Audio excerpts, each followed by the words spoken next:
வணக்கம். இன்னைக்கு நான் என்ன வந்து செய்ய போகிறேன் அப்படின்னு சொல்லிட்டு பார்த்தீங்கன்னா, காலிஃப்ளவர் 65 அப்படின்னா இது வந்து சுடு தண்ணியில் வந்து மஞ்சத்தூள் போட்டு நல்லா அலசி வச்சுக்கணும். வச்சுட்டு அதை எடுத்து நம்ம வந்து மசாலா போட போகிறோம். இப்போ மசாலா இருக்குது chilli powder, garam masala,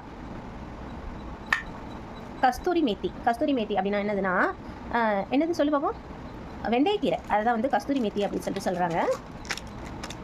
cornflour மாவு இதெல்லாம் வந்து அதாவது வந்து பெரிய பெரிய ஹோட்டலில் வந்து செய்கிற ரெசிபி நான் உங்களுக்கு வந்து சொல்லித்தரேன். எப்படி உங்களுக்கு தெரியும் அப்படின்னு சொல்லிட்டு கேட்காதீங்க, நான் வந்து கற்றுட்டு வந்திருக்கிறேன். இதை வந்து அதுதான் உங்களுக்கு வந்து சொல்லுறேன். அதுக்கப்புறம் இஞ்சி பூண்டு பேஸ்ட்டு, மிளகு பொடி அது போட்டுக்கோங்க. கொரியாண்டர் பவுடரு இது எல்லாமே வந்து எவ்வளோ போடணும் அப்படின்னு சொல்லிட்டு பார்த்தீங்கன்னா ஒவ்வொரு ஸ்பூன் போட்டுக்கோங்க, சரிங்களா? போட்டுக்கோங்க.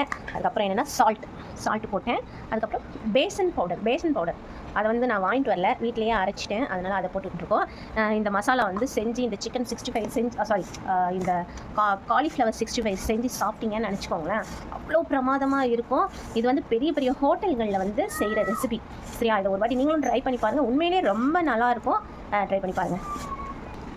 இந்த மசாலா வந்து இந்த மாதிரி மிக்ஸ் பண்ணணும். மிக்ஸ் பண்ணாமல் நீங்கள் அப்படியே போட்டிங்க அப்படின்னு சொன்னாலும் அந்த டேஸ்ட் வராது. அதனால் இந்த போட்டுக்கிற மசாலாவை ஃபுல்லாக ஃபஸ்ட்டு வந்து இந்த மாதிரி வந்து மிக்ஸ் பண்ணிக்கணுமா. இதெல்லாம் யார் எனக்கு சொல்லி கொடுத்தா அப்படின்னு சொல்லிட்டு பார்த்தீங்கன்னா சரி நான் சொல்லலப்பா.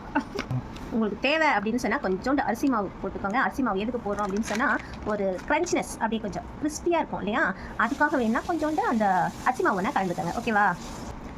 எல்லாத்தையும் மிக்ஸ் பண்ண பிறகு அதில் என்ன ஊற்றணும்னு சொன்னால் லெமனை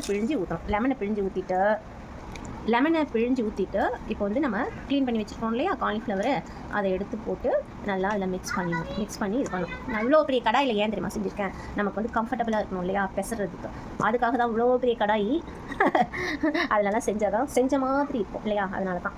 அதுக்கப்புறம் தயிரை ஊற்றி அதுக்கப்புறம் பெசறணும், சரியா? இவ்வளோ பெரிய கடாய் இருக்குது அப்படின்னு சொன்னால் இந்த மாதிரி பெசறது தான். இவ்வளோ பெரிய கடாய் எப்படி பெசறது, ஏன்னா சின்னதில் போட்டால் இந்த மாதிரி இது பண்ண முடியாதுன்றதால அவ்வளோ நல்லாவே இதாகிடுச்சு. இதை ஒரு 10 நிமிஷம் வந்து நல்லா நம்ம வந்து அப்படியே வைக்கணும். ஏன் அப்படின்னா நல்லா ஊறுறதுக்காக.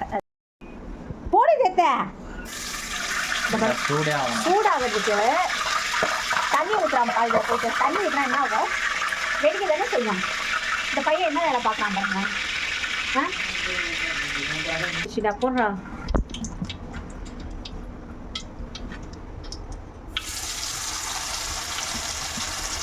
காலிஃப்ளவர் வந்து போட்ட என்னென்ன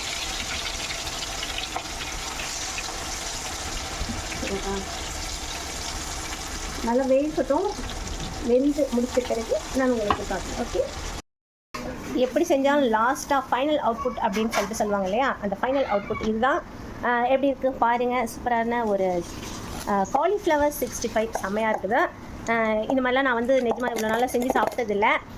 என் பிள்ளையாலும் இந்த மாதிரிலாம் வந்து நான் செஞ்சு சாப்பிட வேண்டியதாக இருக்குது. அவன் தான் இந்த மாதிரி செஞ்சு கொடுத்தான். ஓகே, ரொம்ப நல்லாயிருக்கும். நீங்களும் ஒரு வாட்டி ட்ரை பண்ணி பாருங்கப்பா.